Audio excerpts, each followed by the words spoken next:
Bonjour à tous et à toutes, ici Nicolas de Montréal. On est mercredi et il est 3h30.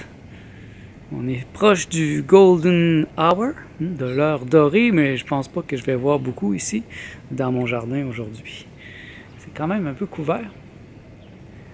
Mais enfin, la chaleur est revenue et ça fait du bien. Vous ne pouvez pas savoir à moins de demeurer au Québec. Ça fait 3 semaines qu'on a des moins 30, moins 38. Et dans un appartement ici, comme le mien, où c'est mal chauffé et il y a des infiltrations d'air, c'est terrible. Alors aujourd'hui, je jouis de la situation, je jouis du fait de ne pas avoir froid, d'être bien chez moi. Bon, c'est quand même un peu froid, là, mais c'est beaucoup moins pire. C'est relativement moins pire à ce que ça a été dans les dernières semaines. C'est une journée très occupée aujourd'hui, encore. Je me suis levé tôt ce matin, j'ai fait mes jus, j'ai préparé des tortillas qui sont en train de se déshydrater. Et en cette semaine, le déshydrateur, à tous les jours, il sert à quelque chose. Hier, j'ai fait de délicieuses chips au kale. Et vraiment, la recette est géniale. Je vais la peaufiner quelques fois avant de vous la donner, mais toute simple et c'est vraiment délicieux. Et c'est meilleur pour la santé que les chips de kale dans le four, parce que quand ils sont dans le four, ils perdent beaucoup de leurs minéraux, vitamines, alors que là, déshydraté, elles gardent tout. Je me fais déshydrater aussi des graines de tournesol germées, c'est vraiment délicieux. Je pourrais plus revenir à manger des graines de tournesol salées comme avant, c'est pas la même chose. Et je peux le sentir. Et tout de suite, je me suis mis à travailler. Et là, vous voyez, je prends un petit break et je vais continuer encore jusqu'à 7 heures aujourd'hui. C'est très intense, mais j'aime ça, c'est le fun. C'est sûr que entre moi et vous, je préférerais ne rien faire, être juste dans la réflexion ou la création, mais pour l'instant, c'est pas quelque chose qui est possible pour moi de faire juste ça. Pendant ma vingtaine, j'ai connu ça, 24 heures sur 24, 7 jours sur 7, tous les jours, je n'avais rien à faire. Et j'étais très occupé. J'avais jamais un moment où je faisais rien en vérité. J'étais occupé par mes projets. Et j'aimerais bien que ça recommence, mais en même temps, bon, c'est un peu le compromis. C'est pas un compromis, parce que le compromis, c'est oiseux, c'est quelque chose qui joue contre la personne. C'est plutôt un paradoxe. C'est un paradoxe, en fait. Le paradoxe du bogi. Et parce qu'il y a des yogis. Les yogis, ce sont ceux qui délaissent, qui pensent que le monde est une illusion et qui doivent partir parce que le monde n'est pas réel. Ils doivent s'éveiller et entrer dans la conscience qui seul est réel. Donc le yogi va délaisser le monde, il va délaisser la sexualité, l'argent, les choses du monde et il va aller s'isoler. Il va soit aller méditer dans une grotte. Si c'est un occidental, il peut aller dans un endroit où il va arrêter de parler, une église, un couvent, une retraite, et cette personne va délaisser le monde. Et donc, il n'aura pas besoin de penser à l'argent, il va se consacrer à son esprit. Et je ne suis pas en train de dire que c'est mauvais, c'est très bien, moi je trouve que plus de gens devraient faire ça. Mais ce n'est pas ce que je suis, moi je ne suis pas un yogi, je suis un bogi. Et le bogi, au contraire, il prend tout. Il reste dans le monde, il décide de rester dans le monde pour réaliser l'éveil. Un exemple au niveau oriental, c'est Nisargadatta Maharaj. C'est un homme qui a atteint l'éveil assez rapidement. Avant d'atteindre l'éveil, il a rencontré son professeur. Mais son professeur est mort 3 jours après. Donc son enseignement n'a pas été très profond. Et là, Nisargadatta a cru qu'il fallait qu'il délaisse le monde, qu'il soit un yogi. Alors pendant 3 ans, je pense, il a délaissé le monde. Il avait 8 entreprises, 8 filiales d'une entreprise de cigarettes. Et il avait une femme, des enfants, il a tout laissé, il est parti, il s'est mis nu, comme les sadhus. Et après 3 ans d'un régime de vie assez aride, hein, les sadhus, c'est ceux qui méditent dans le sable, dans la poussière, qui demandent l'aumône, ils sont nus. Et c'est ça. Après 3 ans, il rencontre un autre élève de ce même professeur qui, lui, avait reçu un enseignement plus poussé. Et l'élève lui dit « Mais qu'est-ce que tu fais là? Notre professeur ne nous a jamais dit de laisser le monde comme ça. Retourne voir ta femme, retourne à ton entreprise et assume l'éveil à travers les choses du monde. » Alors, il a compris, il est revenu. Et bon, la majorité de ses entreprises avaient fait faillite, mais il restait une filiale que sa femme avait réussi à faire survivre. Et là, il a commencé à vivre en yogi, non, en bogi. C'est vrai qu'il était un peu encore bogi par son penchant vers le passé, vers délaisser les choses du monde, mais il y avait du yogi en lui. On pourrait dire qu'il était 50% yogi, 50% bogi. Et là, il a commencé à vendre des cigarettes. Et il faisait ça tous les jours. Et la nuit, ou le soir, il montait en haut et là, il faisait des enseignements. Il enseignait l'éveil à des élèves qui n'étaient pas très nombreux, mais qui étaient constants. Et c'est ça le bogi. Le bogi reste dans le monde. J'ai tenté, à ma manière, de m'extirper du monde par l'aide sociale. C'était ma manière abstraite de ne pas avoir à travailler, de ne pas rendre de compte. Mais à un certain point, je me suis rendu compte que il fallait que je décide quelque chose. Donc, si je décidais vraiment d'être un yogi, il me fallait sortir du monde, partir de la ville. Mais sinon, il fallait que je fasse partie du monde. Donc, je travaille, que j'aille des relations amoureuses, des relations amicales, et tout ce qui va avec. Et là, j'ai décidé de revenir. Je m'en rappelle de ce jour. C'était comme un moment précis où j'ai choisi de revenir dans le monde. Parce que j'aurais pu mourir. J'aurais pu me laisser mourir dans la bonne heure, parce que j'étais pas déprimé. Moi, j'étais illuminé. J'étais dans la joie. Donc, je serais mort de joie. Ça arrive. Il y a plusieurs maîtres qui meurent de joie. Parce qu'ils n'ont plus rien à faire. Ils n'ont plus rien à faire ici. Ils ont atteint l'éveil. C'est fini. Mais j'ai décidé de rester dans le monde parce que bon, j'ai du plaisir.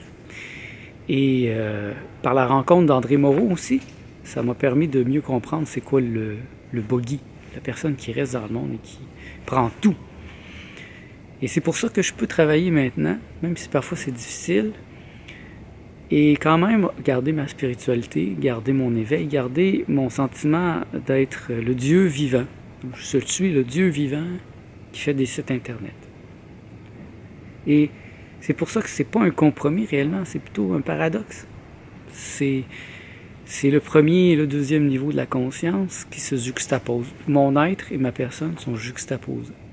Au lieu de les séparer, de dire que j'entre dans l'être et je tue la personne, non, je fortifie ma personne et je l'ajuste à mon être. Et c'est ce que je fais présentement. Et c'est ce qui me permet d'être heureux.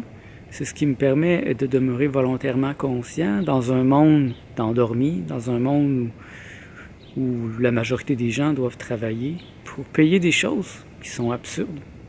Payer l'électricité, payer le téléphone, c'est absurde à mes yeux. Ça devrait être fourni, ça devrait être donné à tout le monde. L'Internet, la nourriture devrait être fournie aussi. Tout devrait nous être fourni afin de ne pas avoir à penser à ces choses-là, de ne pas avoir à être d'esclaves et d'avoir du temps maximisé pour la réflexion philosophique. Imaginez, on serait une société d'êtres sages qui réfléchissent sans cesse comment rendre le monde plus beau. Et ça serait mon idéal. C'est ce que je tente d'enseigner à ma manière. Et si on regarde mon parcours, en tout cas si moi je regarde mon parcours, je sais que je suis congruent avec moi-même. Encore ce matin, je parlais à des amis, et leur disant le prix de l'appartement que je vais avoir bientôt. Ils m'ont dit que je serais bien mieux d'acheter un appartement. Donc de demander à la banque de me donner encore plus d'argent pour acheter un immeuble, acheter un condo. Moi, je suis parti à rire. Je trouve ça absolument ridicule. Je préfère payer comme ça, sans responsabilité, plutôt que de donner un pouvoir aux banques. Les banques font partie de l'appareil manipulateur plutocratique et sont même un des plus gros et des plus dangereux acteurs. Les banques, ce sont les plus grands criminels dans notre société. Les banquiers nous volent et ça joue toujours contre nous. Ce qu'ils font n'est jamais bon pour nous. Et même si ça a l'air bon de prime abord, on vous prête l'argent, ce n'est pas bon à long terme. Si je demande 20 000 à la banque, en fait, combien je vais payer si je compte les intérêts? 30 000, 40 000, je sais pas. Moi, j'ai jamais demandé d'argent aux banques. J'ai pas l'intention de commencer et j'ai pas l'intention d'acheter quelque chose si j'ai pas l'argent. La seule personne que je connais qui était vraiment intelligent financièrement, c'est un ami qui avait gagné beaucoup d'argent à un certain point, qui était vraiment riche. Et il a acheté son condo cash d'un coup. Là, il n'a plus d'argent, et il a son condo. Et le condo lui appartient. Et vous voyez, je respecte quelqu'un qui va acheter sa maison. Mais ce que je ne respecte pas, c'est qu'il l'achète en demandant aux banques. Ça, j'ai aucun respect pour ça. Parce que chaque fois que vous demandez de l'argent aux banques, vous leur donnez plus de pouvoir. Vous leur dites, c'est vrai, c'est OK. Continuez de nous enculer. Et on aime ça. Et chaque fois que vous voyagez, chaque fois que vous donnez de l'argent aux compagnies de transport, vous leur dites la même chose. Vous leur dites, continuez de nous enculer, on aime ça, on en jouit. Et moi, j'aime pas ça. Et vraiment, je donne pas mon argent à ces compagnies-là. Et c'est la même chose que j'applique à tous les niveaux. Mon propriétaire me traite mal. C'est un enculé. Eh bien, je n'ouvrirai pas les jambes pour lui dire continue, vas-y plus fort, mais non. Je vais voter avec mon argent, je vais déménager, je vais donner mon argent à quelqu'un d'autre. C'est pas beaucoup, et pour lui, c'est rien, mais dans l'énergétique, pour moi, je trouve ça important. Et c'est ça la congruence avec mes idées, avec la liberté, avec le fait de s'appartenir. Donc si vous voulez vous appartenir, vous devez aussi voir la grande image. Une grosse image, hein, plus que votre petite vie, votre petite maison, vos enfants. Il y a la grosse image des banques, des prédateurs, de ces gens-là qui sont là toujours à nous utiliser, à nous presser comme des citrons. Et si vous leur donnez de l'argent, si vous utilisez leurs services, ben vous leur dites c'est correct, continuez. Je me rappelle quand j'ai ouvert mon compte de banque, il y a quelques années, et la femme a tenté de me vendre des assurances. J'ai regardé la caissière et je lui ai dit « Tout être qui se protège confirme qu'il se sent menacé. » Et je ne me sens pas menacé. Bien sûr, elle n'a rien compris. Elle n'a pas compris pourquoi je lui disais ça. Elle n'a pas compris pourquoi je lui disais que j'ai pas besoin d'assurance, que j'ai mon être, que j'ai l'abondance de l'infini. Je ne vais pas chercher à la convaincre non plus. C'est inutile. Déjà, ça se couvre. La lumière est en train de s'évanouir. Donc moi, je vais retourner à la maison. En fait, je suis déjà à la maison. Je vais retourner à l'intérieur. Et je vais continuer à travailler. Puis je vous remercie d'être à l'écoute. Je vous invite à travailler sur votre liberté, à être libre et à regarder votre vie. Il y a peut-être des choses qui ne servent à rien. Il y a peut-être des choses que vous pourriez faire pour arrêter de donner du pouvoir à l'appareil manipulateur plutocratique. Les banques, les gouvernements, l'Église, la famille, le système scolaire, le système de santé. Je pense qu'il ne faut pas leur donner tout cru, en toute facilité du pouvoir. Je pense qu'il faut leur donner beaucoup de misère, les empêcher de nous enculer. C'est ça le vrai mot, si je veux être précis. Je sais qu'il y en a qui aiment ça, se faire enculer, mais personnellement, c'est pas quelque chose que j'aime. Donc, cette image s'adresse à moi et peut-être à vous. Donc, mes amis, soyez libres et soyez critiques. Posez des questions et ne respectez pas l'autorité. C'est ça. Ne respectez aucune autorité que la vôtre. Bonne journée à tous, on se revoit bientôt.